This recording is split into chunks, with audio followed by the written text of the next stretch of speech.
Sinister Switch is a great film. This film is also known as Daughter in Disguise. It was released in 2021. It's directed by Christopher Redmond and it's written by Ryan Cavan, Christopher Redmond, and Jared Young. And this is about a young girl, a teenager, who, after 6 years of having disappeared when she was 10 years old, she turns up again. This is the beginning, the first or second scene of the film, and the film is all about trying to unravel what happened, where she was, and something else that's not quite right. Now, that something else is not really a spoiler, it's how the film is marketed, but at the same time, I wish I hadn't known that going into it. So for now, I won't say what that is, but then I will talk about it with no other spoilers, and then ultimately I will give some spoilers with where I thought it was going, because even though I knew that part of it, even though I wish I didn't, I thought it was going in a certain direction, and it took a different direction, so it was still quite surprising for me. And this young girl, Olivia, played by Natalie Jane, is understandably trying her best to forget about what happened to her, but obviously the police are questioning her a lot because there are other girls. Other girls were taken as well. So they keep probing her for information to help them find the other girls. But obviously she just keeps shutting down and doesn't want to think about it or give away any details, because every time she thinks about it, of course, it's very distressing for her. And her parents, Kristen and Justin, played by Emily Alatalo and Steve Belford, both are obviously struggling to come to terms with everything that's happened to their daughter and also trying to readjust to having their daughter back. They both also have very different opinions about things Olivia is saying. The mother, Kristen, is just overjoyed her daughter is back and wants to spend every second with her. Her father, Justin, is a little bit more hesitant because certain things Olivia says, they don't actually make a lot of sense some of the time, and that could just be because she's stressed and confused, but there is an air of uncertainty there. And I think the performances are brilliant. The suspense is great, and the thing that we know it's about, the thing it's marketed on, I think wasn't obvious.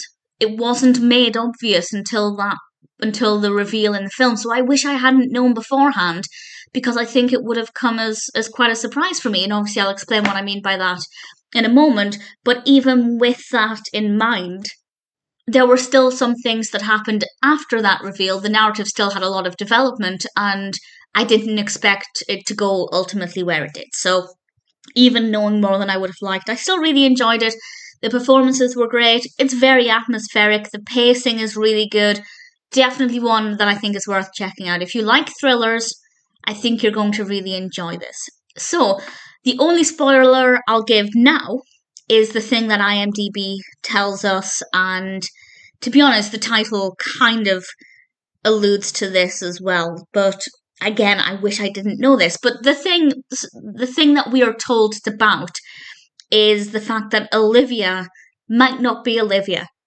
And I'll be honest, because I knew that, or because I knew that this was being questioned, I could pick out things in the narrative that might have alluded to that. So I'll give an example. So I guess everything else I have to say, they're all spoilers. So everything else is a big spoiler, both including about this questioning whether it's Olivia and also the thing that happened that I didn't expect to be the case. And I will explain what I mean by that. So huge spoilers from now. The first time that I thought I can see where you're going with this not being Olivia was quite early on in the film, where Olivia is eating noodles and she goes to eat shrimp and her father grabs her arm because she's allergic to shrimp. But this Olivia didn't know that. As I said, these are huge spoilers.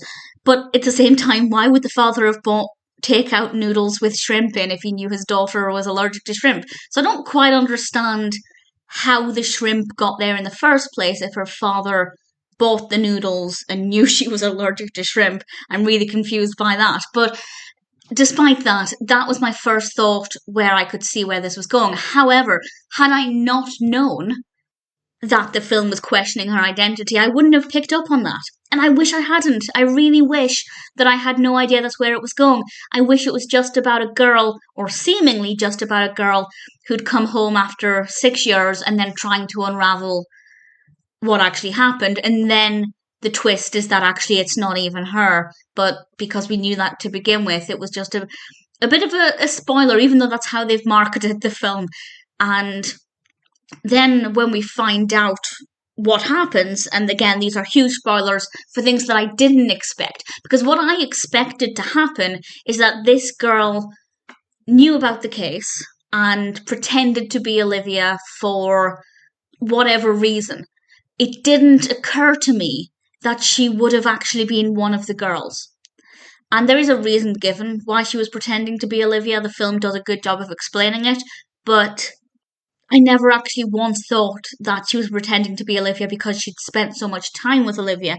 Of course, that explained why she knew so much about her. And I really like the direction it took, and I think it worked really well, and it was really enjoyable and moving and shocking and dramatic. It wasn't as dramatic as it could have been, but again, I think that's because they gave away too much when marketing the film and, calling it Sinister Switch and Daughter in Disguise. And also on the poster it says, "Is this really Olivia?" That gave away far too much. That told us too much too soon. And it meant that there wasn't really that shocking twist. We did get the twist of, well, not really a twist, but the surprise of who she actually was and where she'd actually been. But I wish they'd kept that a secret. That being said, I still really enjoyed it. I still found it quite suspenseful. And obviously, they didn't answer all of the questions on the poster. So I still had questions, and I did get answers to all of those questions, thankfully. So, a really good film. Sinister Switch, or Daughter in Disguise, is one that I really enjoyed. I'm happy to have seen it, and definitely one that I recommend.